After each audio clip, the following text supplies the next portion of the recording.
नमस्कार, मार्गदर्शक के इस एपिसोड में आपका स्वागत है। आपके साथ मैं हूं निधि और हमेशा की तरह हमारा मार्गदर्शन करने के लिए हमारे साथ मौजूद है ममता अवस्थी जी। ममता जी, बहुत बहुत स्वागत है आपका। धन्यवाद निधि। तो चलिए शुरुआत करते हैं दोस्तों एक मार्गदर्शन की, वो भी ममता जी के मार्गदर्शन के साथ। और सबसे पहले लेटर लेना चाहूंगी मैं गौरव जी का। गौरव जी 11th क्लास में है और साइंस स्ट्रीम के स्टूडेंट है। और गौरव के ही एक फ्रेंड है संदीप, जो कि कॉमर्स स्ट्रीम में है। और जैसा कि आज का ट्रेंड हो चुका है, इन दोनों का ही मन है अब्रॉड स्टडीज़ का।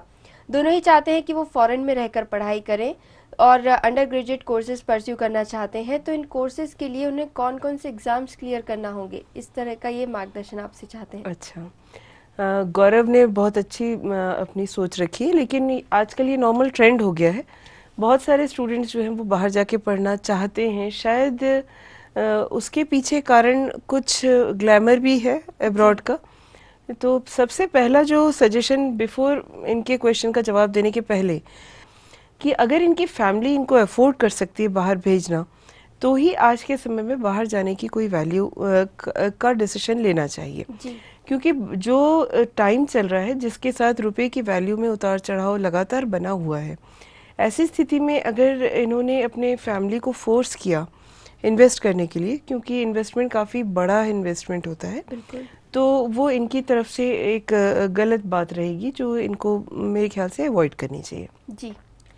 फिर भी अगर ये बाहर जाना ही चाहते हैं तो इनको कुछ टेस्ट ज़रूर क्लियर करने पड़ेंगे, जो कि ये कौन से कोर्स में जाना चाहते हैं इसके ऊपर डिपेंड करेगा। जी। फ़िलहाल के लिए मैं, क्योंकि ये 11th क्लास के स्टूडेंट है और इनकी क्वेरी अपने अंडर ग्रेजुएट कोर्सेज़ के लिए ही आई होगी, इसलिए मैं इनको कुछ अंडर ग्रेजुएट एग्ज़ाम्स के बारे में बताऊंगी। पहली एग्ज़ाम जो इनको एसेंशियली क्लियर करनी होगी वो होगी सैट की एग्ज़ाम। स्कॉलस्टिक एडमिशन टेस्ट जो है ये 2 लेवल पे एग्ज़ाम होती है। एक होती है सैट 1 और दूसरी सैट 2। जी। जो सैट 1 की एग्ज़ाम होती है ये पेपर बेस्ड एग्ज़ाम होती है, मतलब ऑनलाइन टेस्ट नहीं होता, आपको पेंसिल पेपर लेके देनी होती है। जी। और ये एक जनरल टेस्ट है जो कि अधिकतर रीजनिंग पे बेस्ड है। और इसमें जो है अलग अलग तरीके के असेसमेंट किए जाते हैं, जिनका बेसिस जो है वो क्वांटिटेटिव स्किल को भी मेजर करना होता है और वर्बल स्किल्स को मेजर करना भी होता जी। है। रिटन बेसिकली एग्जाम होती है, फिर भी इस तरह की स्किल्स उसमें इसमें एनालिसिस मेजर की। की जाती हैं, क्योंकि बाहर की कंट्रीज से अगर बुलाना है तो वो अपने हिसाब से एक असेसमेंट करते हैं स्टूडेंट में एप्टीट्यूड है कि नहीं इस जी। चीज़ का। ये एग्ज़ाम 2400 इसका मैक्सिमम स्कोर होता है, आउट ऑफ 2400 इसमें स्कोर आता है। और ज़्यादातर यूनाइटेड स्टेट ऑफ अमेरिका की यूनिवर्सिटीज़ जो हैं यूएसए की, वो वहाँ पे एडमिशन लेने के लिए आपको इसकी एसेंशियली रिक्वायरमेंट है, मतलब आपको ये एग्ज़ाम देनी ही पड़ेगी तभी सेट वहां की। पर जाने की जी सोची हाँ। जा सकती है। इसका ड्यूरेशन 3 घंटा 45 मिनट का होता है एग्ज़ाम का। मल्टीपल चॉइस क्वेश्चंस होते हैं और इसकी वैलिडिटी 5 साल की होती है। मतलब आपने अगर एक बार सेट एग्ज़ाम क्लियर कर ली तो आप उस स्कोर को 5 साल तक होल्ड कर सकते हो एडमिशन लेने के लिए। जी। अप्रॉक्सीमेटली इसमें $85 का खर्चा मिनिमम है जी। टेस्ट देने में। अब डॉलर के रेट जो भी हो उस समय जब आप दे रहे हो एग्ज़ाम, ये उसके ऊपर डिपेंड करेगा कि आपको कितना इंडियन रुपीस में खर्चा पड़ता है इसका। जी। दूसरी एग्ज़ाम जो होती है वो सैट 2 की एग्ज़ाम होती है। ये एग्ज़ाम सब्जेक्ट बेस्ड टेस्ट होता है बेसिकली, और इसका ड्यूरेशन 1 घंटे का होता है। इसका स्कोर 800 में से आता है और ये केवल कुछ टॉप कॉलेजेस में एडमिशन के लिए एसेंशियल होती है। मतलब आप सैट 1 दे के कहीं पे भी एडमिशन ले सकते हैं यूएसए में, लेकिन कुछ कॉलेजेस हैं जो स्ट्रिक्ट हैं।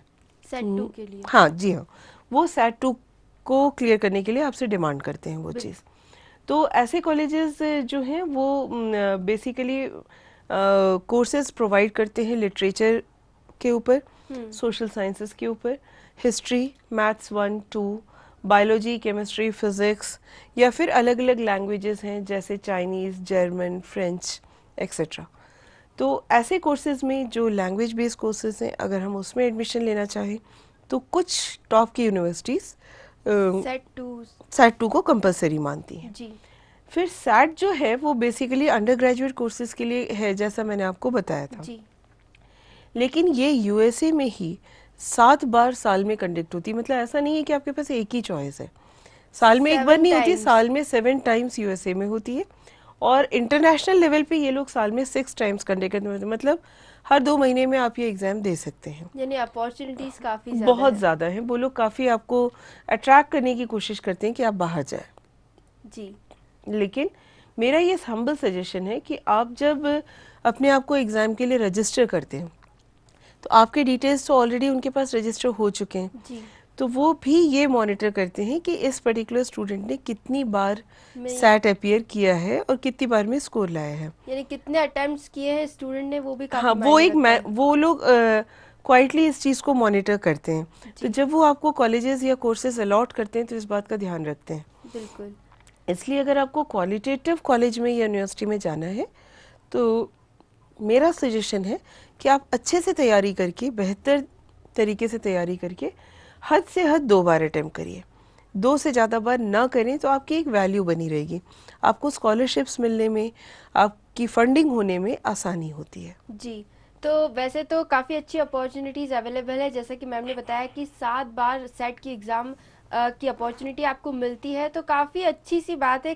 हो सकता है आसानी से आपको इसमें एडमिशन मिल जाए। और जैसा कि मैम ने बताया कि कुछ स्पेशल कोर्सेज़ के लिए एग्ज़ाम जी होती हाँ, है, जी हाँ। तो क्या ये सेट की एग्ज़ाम जो है वो सभी सब्जेक्ट्स के लिए अवेलेबल है? जैसे कि गौरव और संदीप एक साइंस में है, एक कॉमर्स में है, तो क्या सभी सब्जेक्ट्स के लिए है? हाँ जी हाँ, सभी सब्जेक्ट्स के लिए ये एलिजिबल है। हाँ, मेडिकल में अगर आपको एंट्रेंस चाहिए, मेडिकल कॉलेजेस में एडमिशन के लिए प्रोसेस दूसरा है। उसमें एक एमसैट की एमकैट एग्ज़ाम होती है, दैट इज़ MCAT, उसका फुल फॉर्म होता है मेडिकल कॉलेज एडमिशन टेस्ट। जी ये भी आपको अगर अंडर ग्रेजुएट कोर्स में जाना है, मतलब MBBS करना है USA से, जिसकी वैलिडिटी पूरे वर्ल्ड में सब जगह है, जी तो आपको ये एग्ज़ाम क्लियर करनी पड़ती है। ऐसे ही लॉ की अलग से एग्ज़ाम होती है, उसको LSAT की एग्ज़ाम कहा जाता है। तो LSAT is law school admission test. ये जो टेस्ट है ये लॉ स्कूल एडमिशन काउंसिल जो US की है, जी इसको वो एडमिनिस्टर करती है, मतलब इसका पूरा कंडक्ट करना और स्कोर्स के ऊपर मॉनिटर करना, एडमिशन देना, ये सारा प्रोसेस ये लॉ स्कूल एडमिशन काउंसिल के द्वारा गवर्न किया जाता है, काफ़ी बड़े स्टैंडर्ड की बहुत बड़े एग्ज़ाम। स्केल पे। क्योंकि वहाँ लॉ पढ़ने से आपकी वैल्यू काफ़ी बढ़ जाती है जी लॉ में, फील्ड में। इसकी वैलिडिटी जो है ये आपको USA, ऑस्ट्रेलिया और कनाडा, इन तीनों कंट्रीज़ में लॉ पढ़ने के लिए आपको LSAT की एग्ज़ाम क्लियर करनी है। जी अगर मैं आपसे कहूँ कि ये एग्ज़ाम किसी भी अमेरिकन स्कूल में लॉ पढ़ने के लिए कंपलसरी है तो मैं गलत नहीं हूँ, क्योंकि बिना इस एग्ज़ाम को क्लियर किए हुए आप अमेरिका से लॉ नहीं कर सकते। जी जैसे MCAT की एग्ज़ाम जो है वो बिना क्लियर किए आप अमेरिका में प्रैक्टिस नहीं कर सकते। अगर आपने किसी बाहर की कंट्री से मेडिकल की एग्ज़ाम क्लियर भी करी है, मान लीजिए हमने यहाँ से MBBS किया है, तो भी हम अमेरिका में जाके प्रैक्टिस नहीं कर सकते। जी हमको वहाँ के लिए जो लाइसेंस लेना पड़ेगा, उस लाइसेंस के लिए ये एग्ज़ाम क्लियर करना ज़रूरी है। इसलिए ये जो एग्ज़ाम्स है ये मैंडेटरी हैं किसी भी अमेरिकन स्कूल में एडमिशन लेने के लिए। जी, तो ये लॉ के स्टूडेंट्स और मेडिकल के जो स्टूडेंट्स हैं उनके लिए अलग से एग्ज़ाम्स अवेलेबल हैं। हालांकि जो जैसे कि मैम ने बताया MCAT और LSAT, ये 2 एग्ज़ाम्स ऐसी हैं जो काफ़ी बड़े स्केल पर काफ़ी स्टैंडर्ड एग्ज़ाम्स है, उसे भी आप ऑप्ट कर सकते हैं। लेकिन ये तो खैर बात हुई अंडर ग्रेजुएट कोर्सेज़ की, लेकिन अगर PG लेवल की हम बात करें तो उसके एडमिशन्स के लिए क्या क्या पॉसिबिलिटीज़ हो सकती हैं और कौन कौन से एग्ज़ाम्स उसके लिए क्लियर करने पड़ते हैं? हाँ, PG लेवल पे भी आप अब्रॉड जा सकते हैं, बल्कि मेरा ये सजेशन है कि आप बेहतर होगा कि अंडर ग्रेजुएट कोर्सेज आप इंडिया से करिए और फिर PG लेवल पे आप बाहर जाइए, क्योंकि PG लेवल में आप स्पेशलाइज करते हैं। जी तो अंडर ग्रेजुएट कोर्सेज करते करते तक तो आप वैसे ही थोड़े से मैच्योर्ड भी हो जाते हैं, आपको चीज़ें हैंडल करना आ जाता है, आसान भी होता है। लेकिन इसके लिए जो एग्ज़ाम्स हैं अवेलेबल, उसमें मेन एग्ज़ाम है GMAT की एग्ज़ाम। ये होती है ग्रेजुएट मैनेजमेंट एप्टीट्यूड टेस्ट, जी जो कि किसी भी लीडिंग बिजनेस स्कूल में एडमिशन के लिए रिक्वायर्ड होती है। अगर आपको किसी भी बाहर की यूनिवर्सिटी से, स्पेशली US या कनाडा या ब्रिटेन या ऑस्ट्रेलिया जैसी कंट्रीज से, अगर आपको मैनेजमेंट का कोर्स करना है तो उस पढ़ाई के लिए आपको GMAT की एग्ज़ाम देनी होगी। जी इसकी एलिजिबिलिटी यही है सिर्फ कि आपको किसी भी कॉलेज से ग्रेजुएट होना है। यानी यूजी कोर्स हम इंडिया से कोई सा भी ऑप्ट कोई कर सा भी सकते हैं, ऑप्ट कर लेकिन सकते उसके हैं। बाद जो है हम पीजी लेवल के लिए फॉरेन जी हाँ, कंट्रीज को ऑप्ट कर आप सकते मैनेजमेंट या बिजनेस स्कूल्स में अगर एडमिशन चाहेंगे पीजी लेवल पे, तो आप ये एग्ज़ाम दे सकते हैं। एक और एग्ज़ाम होती है जो ग्रेजुएट रिकॉर्ड एग्जामिनेशन होती है, इसको जीआरई की एग्ज़ाम कहते हैं। अगर देखिए, ज़रूरी नहीं है कि आपको अब्रॉड जाके सिर्फ मैनेजमेंट ही पढ़ना है या बिजनेस स्टडीज़ ही करनी हैं। है। जी। अगर इनके अलावा आपको और कहीं एडमिशन चाहिए, जैसे आपको पीएचडी प्रोग्राम में जाना है, एमएस प्रोग्राम में जाना है, कोई भी दूसरे लेवल पे पीजी अगर करनी है, तो आपको जीआरई की एग्ज़ाम देनी पड़ेगी। जी। ये एक स्टैंडर्डाइज्ड टेस्ट है जिसमें कि आपकी वर्बल, मैथमेटिकल और एनालिटिकल स्किल्स को एग्जामिन किया जाता है। किसी भी तरीके के पीजी लेवल के प्रोग्राम के लिए अगर आप जाते हैं, तो आपके पास डिग्री जो मिलेगी आपको जीआरई क्लियर करने के बाद, वो होगी यूएस की, कनाडा की, ऑस्ट्रेलिया की या ऑस्ट्रेलिया की। फिर भी मैं यहाँ पे सजेस्ट करूँगी कि कैनेडियन स्टडीज़ जो है, ये मेरा ऐसा मानना है कि इसको बच्चों को अवॉइड करना चाहिए। वहाँ एंटर करना काफ़ी आसान है, आजकल बहुत सारे बच्चे कनाडा जा रहे हैं। जी। लेकिन कनाडा की पढ़ाई में एक बायसिंग है, मतलब आपको जो लाइसेंस मिलता है काम करने का या उसकी जो वैलिडिटी होती है, वो केवल कनाडा में या नॉर्थ अमेरिकन कंट्रीज़ में ही वैलिड होती है, काफी लिमिटेड हो जाता बहुत है वो। लिमिटेड हो जाती है। इसका मतलब अगर आप बाहर जा रहे हैं, कनाडा में पढ़ रहे हैं, तो आप उसी कंट्री में जॉब करने के लिए बायस्ड हैं, मतलब आप हमेशा के लिए जा चुके हैं, जी। आप हमेशा के लिए उनके बंध हो गए हैं, बंध चुके हैं। जी। तो अगर आप किसी भी कंट्री में जाते हैं, तो आपको सबसे पहले ये ध्यान रखना है कि जिस कोर्स में आप जा रहे हैं उसकी वैलिडिटी कितनी कंट्रीज़ में है, और ऐसा ना हो कि आप वो कोर्स करने के बाद सिर्फ एक ही जगह पे बंध के रह जाएं, और आपको भले ही कितनी भी नॉलेज हो, पर आपको लाइसेंस ही नहीं मिलेगा दूसरी जगह जी। काम करने का। तो फिर उसकी कोई वैल्यू नहीं रह जाएगी अगर हम उसी एरिया में हाँ, लिमिटेड रह मतलब जाते हैं। आपने अपने आप को हमेशा के लिए एक तरीके से उस कंट्री को सौंप दिया जी। है। तो वो चीज़ आप ध्यान रखिए। अगर आप विलिंगली बाहर भी बहुत एक्सपोजर चाहते हैं, तो फिर ऐसी कंट्रीज़ को आप अवॉइड करिए। जी। तो जैसा कि ममता जी ने कहा कि मेडिकल के साथ साथ बिजनेस स्टडीज़ के लिए भी काफ़ी अच्छे ऑप्शंस अवेलेबल हैं, लेकिन एक जो छोटा सा क्वेश्चन मुझे परेशान कर रहा है वो ये है कि मैम, इंडिया का जो ट्रेंड है वो फॉरेन से ऑब्वियसली अलग है, साथ ही साथ लैंग्वेज डिफरेंस भी मायने रखता है। अलग अलग कंट्रीज़ में अलग अलग लैंग्वेजेस होती है, तो क्या उससे रिलेटेड भी कोई एग्ज़ाम्स क्लियर करने होते हैं? हाँ, बिल्कुल होते हैं। देखिए, वो तो बहुत ज़रूरी है, क्योंकि जब एक स्टूडेंट किसी कंट्री में जाता है, तो उसके लिए वहाँ की लैंग्वेज को समझना बहुत ज़रूरी होता है। जी। नॉर्मल सर्वाइवल के लिए भी बहुत ज़रूरी होता है। पर इंटरनेशनली जो एग्ज़ाम्स होती हैं, जो कंपलसरी हैं, वो 2 एग्ज़ाम्स होती हैं जो इंग्लिश लैंग्वेज पे बेस्ड हैं। जी। क्योंकि इंग्लिश को हम वर्ल्ड लैंग्वेज मान के चलते हैं, या इंग्लिश एक एस्टैब्लिश वर्ल्ड लैंग्वेज है, इसलिए ये दोनों एग्ज़ाम्स के बारे में हम बताते हैं आपको। पहली एग्ज़ाम जो है वो टोफल की एग्ज़ाम है। ये होती है test for English as a foreign language. जी। ये इंग्लिश प्रोफिशिएंसी टेस्ट है जो इंटरनेट बेस्ड एग्ज़ाम है। इसमें इंग्लिश लैंग्वेज की 4 स्किल्स को बेसिकली मॉनिटर किया जाता है। वो है लैंग्वेज की नॉलेज, जी। स्पीकिंग स्किल्स, लिसनिंग, रीडिंग और राइटिंग। ये बहुत इंपॉर्टेंट एस्पेक्ट्स हैं। जी। मतलब स्पीकिंग, लिसनिंग, रीडिंग और राइटिंग, राइटिंग। ये लैंग्वेज की जो 4 स्किल्स हैं इंग्लिश की, जी। ये टोफल में एग्जामिन की जाती हैं। ये वीज़ा मिलने के लिए पास करने वाली कंपलसरी एग्ज़ाम है। अगर वीज़ा के आपको लिए। यूएस, ऑस्ट्रेलिया, कनाडा वगैरह के लिए वीज़ा चाहिए, तो टोफल की एग्ज़ाम पास करना आपको बहुत ज़रूरी है। इसकी वैलिडिटी 2 साल की होती है, मतलब आपने एक बार क्लियर किया तो आपके पास लंबा 2 साल ड्यूरेशन है, का। आप 2 साल तक उसको होल्ड करके रख सकते हैं। इसमें मैक्सिमम मार्क्स 120 है, मतलब 120 में से ये एग्ज़ाम होती है, ये चारों स्किल्स आउट ऑफ 120 ही मेजर की मेजर जाती की जाती है, मतलब टोटल स्कोर 120 आता है है। आपका। जी। तो 30 मार्क्स के 4 स्किल्स हैं।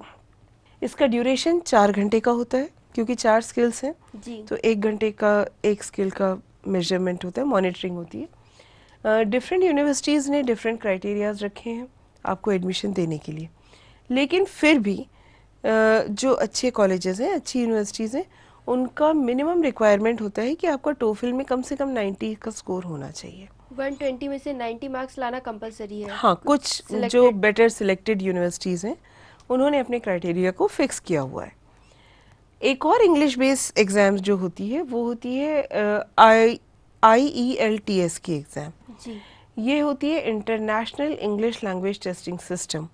ये पेपर बेस्ड टेस्ट होता है, ये ऑनलाइन नहीं होता, और ये कंपलसरी होता है सभी उन स्टूडेंट्स के लिए जो उस ऐसी कंट्री में जा रहे हैं जहाँ पे इंग्लिश एक कंपलसरी लैंग्वेज है, और वो लोग अगर उस जगह को बिलोंग नहीं करते, उसके नेटिव नहीं हैं, जी। तो वो उस लैंग्वेज को जानते हैं या नहीं जानते हैं, ये पता लगाने के लिए ये एग्ज़ाम होती है। जी। ये अक्सर UK, ऑस्ट्रेलिया, न्यूजीलैंड, कनाडा और जैसी कंट्रीज़ के लिए में एक्सेप्टेबल है ये एग्ज़ाम। मैं आपको यहाँ पे स्पेशली ये बताना चाहूँगी क्योंकि बहुत सारे स्टूडेंट्स ऑस्ट्रेलिया जाते हैं। ऑस्ट्रेलिया में पढ़ाई करने के लिए IELTS की जो एग्ज़ाम है ये मैंडेटरी है, इसको पास किए बिना आपको ऑस्ट्रेलियन वीज़ा नहीं मिलेगा। जी। ये आप ध्यान में रख लीजिए। लेकिन ऑस्ट्रेलिया में टोफिल की एग्ज़ाम नहीं वैलिड है, जो हमने इसके पहले एक और इंग्लिश की जो एग्ज़ाम दूसरी बताई कंट्रीज के लिए जी हाँ। वैलिड है वो यहाँ पर हाँ, नहीं है। ऑस्ट्रेलिया ने अपने आप को बेस किया हुआ है फॉर IELTS एग्ज़ाम। उन्होंने टोफिल को वैलिडिटी नहीं दी है। लेकिन USA में टोफिल क्लियर करना कंपलसरी। अगर आपको USA में पढ़ना है तो आपको उनके लिए IELTS का की एग्ज़ाम को की वैल्यू नहीं है, वहाँ पे वो टोफिल कंपलसरी आपसे मांगते हैं। बाकी जितनी कंट्रीज़ हैं बाहर की, वो सारी इनमें से कोई भी एक क्लियर हो तो वो यूजुअली एक्सेप्ट कर लेती हैं। लेकिन इस एग्ज़ाम की भी IELTS एग्ज़ाम के भी 2 मॉड्यूल्स होते हैं। जी। एक मॉड्यूल होता है जिसमें ये लोग एकेडमिक स्किल्स को टेस्ट करते हैं, जी। और दूसरा मॉड्यूल जनरल होता है जिसमें लैंग्वेज स्किल होती है। तो ये तो 2 एग्जाम्स हमने जानी कि लैंग्वेज को लेकर 2 टेस्ट हमें पास करने होते हैं। अगर आप ऑस्ट्रेलिया प्रेफर कर रहे हैं तो उसके लिए आपको IELTS प्रेफर करना होगी, लेकिन बाकी कंट्रीज़ में या USA में जो है वहाँ पर टोफिल एक्सेप्ट की जाती है। तो ये दोनों एग्जाम्स के ऑप्शंस आपके लिए अवेलेबल हैं जो वीज़ा के लिए भी ज़रूरी होते हैं। लेकिन एक कन्फ्यूज़न फिर से मुझे ये आ रहा है कि जो हमारे यहाँ के एकेडमिक सेशंस होते हैं और फॉरेन कंट्रीज़ के जो एकेडमिक सेशंस होते हैं, क्योंकि कंट्री के स्टडी ट्रेंड्स अलग अलग हैं, तो ऑब्वियसली वहाँ भी कहीं ना कहीं सेशन में भी डिफरेंस आता ही होगा। तो ये अब मैं जानना चाहूँगी कि वहाँ के सेशंस का टाइमिंग क्या है, कब स्टार्ट होते हैं वो? देखिए, वहाँ के जो सेशंस हैं वो 2 सीजन्स में स्टार्ट होते हैं। जैसे हमारे यहाँ सेमेस्टर सिस्टम जो लाया गया है यूनिवर्सिटीज़ में, वो बेसिकली बाहर का ही सिस्टम हमने एक्सेप्ट करने की कोशिश की है। जैसे हर 6 महीने में आप क्या अपग्रेडेशन हो जाता है जी। वरना पहले अगर आपको ध्यान नहीं दी तो अपने यहाँ भी जो है ईयरली सिस्टम था।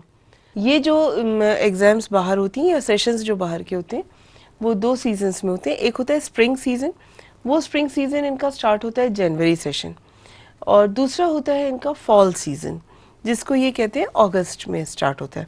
जो चीज़ हम लोग जुलाई में स्टार्ट करते हैं वो लोग अगस्त में स्टार्ट करते हैं।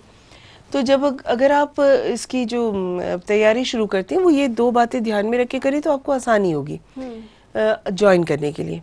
अब जो डेडलाइंस होती हैं एडमिशन की, वो हर कॉलेज का अपना एक अलग क्राइटेरिया होता है, उसमें नॉर्मली गवर्नमेंट उनके इंटरफेयर नहीं करती है। नॉर्मल डेडलाइन जो अगस्त सेशन ज्वाइन करने के लिए होती है, अगर आपको फॉल सेशन में ज्वाइन करना है तो वो नवंबर एंड से स्टार्ट हो जाती है जो कि फरवरी तक चलती रहती है। और अगर आपको स्प्रिंग सेशन स्टार्ट करवाना है तो फिर वो स्टार्ट हो जाता है जून से स्टार्ट हो जाता है सॉरी, और वो दिसंबर एंड तक चलता है। जी, तो काफी लंबा टाइम है। काफी लंबा टाइम है एडमिशन के लिए हम ऑप्ट करना हाँ, मतलब वो लोग खुद ही आपको 4 से 5 महीने का समय देते ही हैं जी कि आप उसकी तैयारी करके उसको ज्वाइन कर सकते हैं। जी। तब तक आपको वो टाइम देते हैं कि आप इंडिया में जो भी कोर्स कर रहे हैं वो उसको कंप्लीट करिए, उसके सर्टिफिकेशन को ऑब्टेन करिए और अपनी वैलिडिटी को प्रूव करिए। जी, तो काफी लंबा टाइम मिलता है, उनकी तरफ से भी आपको इतनी सहूलियत दी जा रही है बहुत कि से। आप अपना और निधि, कोर्स बड़ी मजेदार कंप्लीट बात ये है कि कई कॉलेजेस ऐसे हैं जिनमें ये स्प्रिंग और फॉल का नॉर्म भी वो लोग नहीं मानते। मतलब वो इतना ज्यादा इंटरेस्टेड होते हैं अट्रैक्ट करने में फॉरेन स्टूडेंट्स को कि वो अपने एडमिशंस को साल भर रोलिंग रखते हैं, यानी कभी भी एडमिशन लिए जा सकते हैं। जब हाँ आपका जी, कोर्स इंडिया में खत्म हो रहा है उसके बाद आप वहाँ की तैयारी कर सकते हैं आराम से। तो ये भी काफ़ी अच्छा ऑप्शन है, इसे लेकर भी कंफ्यूजन दूर हो गया। अब एक छोटी सी बात, जैसे कि मैम ने बीच में बताया था कि वीज़ा पाने के लिए जो है हमें कई तरह के टेस्ट क्लियर करने होते हैं, तो क्या सिर्फ एग्जाम्स पास करके ये वीज़ा पाना मतलब पॉसिबल है, या फिर भी स्टूडेंट्स के लिए नहीं नहीं वीज़ा के निधि, लिए अलग से कुछ हाँ, कोशिश करनी होगी? एग्जाम्स तो देखिए एक एक नॉर्म है जो यूनिवर्सिटीज फॉलो कर रही हैं। जी वीज़ा एक दूसरा नॉर्म है जो गवर्नमेंट फॉलो करती है। जी तो आपको एग्ज़ाम क्लियर करने के साथ स्टूडेंट वीज़ा के लिए अलग से अप्लाई करना पड़ता है, क्योंकि वीज़ा जो है वो एक कंपलसरी डॉक्यूमेंट है, कंपलसरी स्पेशल ऑथराइजेशन है, जो कोई भी गवर्नमेंट जिस जिस कंट्री में आप जा रहे हो वो उस कंट्री की गवर्नमेंट आपको एक ऑथराइजेशन देती है, जिसके बाद आप एलिजिबल होते हो कि आप उस कंट्री में पढ़ सकते हैं। जी तो आप वहाँ की कंट्री के लिए फिर कोई क्रिमिनल नहीं माने जाओगे, आप वहाँ की कंट्री के लिए कोई आउटसाइडर नहीं माने जाओगे। उतने ड्यूरेशन के लिए फॉरेन स्टूडेंट्स जो हैं वो कंट्री में रह सकते हैं और निडर होके रह सकते हैं, मतलब यानी एलिजिबल अगर हैं, एक बार आपको वीज़ा मिल जाता है तो आप पूरे हक से वहाँ पर पढ़ाई कर सकते पढ़ाई हैं। कर सकते हैं। लेकिन अगर आपको वीज़ा नहीं मिला है और आपने एग्ज़ाम्स क्लियर कर भी लिए, तो आई डोंट थिंक यूनिवर्सिटीज़ में आपकी एलिजिबिलिटी रहेगी। जी वीज़ा का जो ड्यूरेशन होता है वो आपके कोर्स के ड्यूरेशन के हिसाब से डिसाइड किया जाता है। तो आपका जो भी कोर्स जितने भी दिन का है उतने दिन के लिए आपको वीज़ा दे दिया जाता है। वीज़ा लेने का मतलब ये नहीं है कि आप उस कंट्री के सिटीज़न हो गए। आप केवल ये मान के चलिए कि सिटीज़न आप जिस कंट्री के हैं वहीं के रहेंगे, पर वीज़ा मिलने के बाद आप वहाँ जाकर किसी दूसरे ऑफिशियल डॉक्यूमेंटेशन की आपको ज़रूरत नहीं होगी। आप किसी दूसरे तरीके के ऑफिशियल कहना चाहिए कि it's a kind of licence, I think. Licence है वो एक तरीके से, मतलब आपको कोई क्रिमिनल नहीं मानेगा, जी कोई नोमैडिक आपको नहीं मानेगा, कोई आपको इमिग्रेंट नहीं मानेगा। ये आपको एक ऑफिशियली लीगलाइज किया जाता है वो। जी यानी जो वीज़ा है वो एक तरह से एक परमिशन हो गई कि आप वहाँ पर रह सकते रह हैं। सकते हैं। आपको लाइसेंस दिया जा रहा है जो पर्टिकुलर ड्यूरेशन का वीज़ा आपके पास है, कि उस ड्यूरेशन में आप वहाँ रह सकते हैं, वहाँ पढ़ाई कर सकते हैं। इस दौरान आपको एक क्रिमिनल नहीं माना जाएगा, जैसा कि देखिए, अगर वीज़ा लेने के बाद जब आप जाते हैं तो आपको बाहर जाकर आपको अपने रहने का इंतज़ाम करना है। आप कभी कभी थोड़ा पार्ट टाइम जॉब करने में इंटरेस्टेड रहते हैं, जी क्योंकि आपको अपने खर्चे बियर करने होते हैं, आपको अपनी फ़ीस बियर करनी होती है। तो कई चीज़ों में आप काम करने के लिए एलिजिबल ही नहीं होंगे अगर आपके पास वीज़ा नहीं है। और जी सबसे बड़ी बात है कि यूनिवर्सिटी के डॉक्यूमेंटेशन ही कंप्लीट नहीं माने जाते विदाउट स्टूडेंट वीज़ा। जी तो स्टूडेंट वीज़ा एक बहुत ही कंपलसरी चीज़ हो गई, जिसे अगर आप फॉरेन स्टडीज़, अब्रॉड स्टडीज़ के लिए अप्लाई करना चाह रहे हैं तो सबसे पहले वीज़ा के बारे में सोचिए।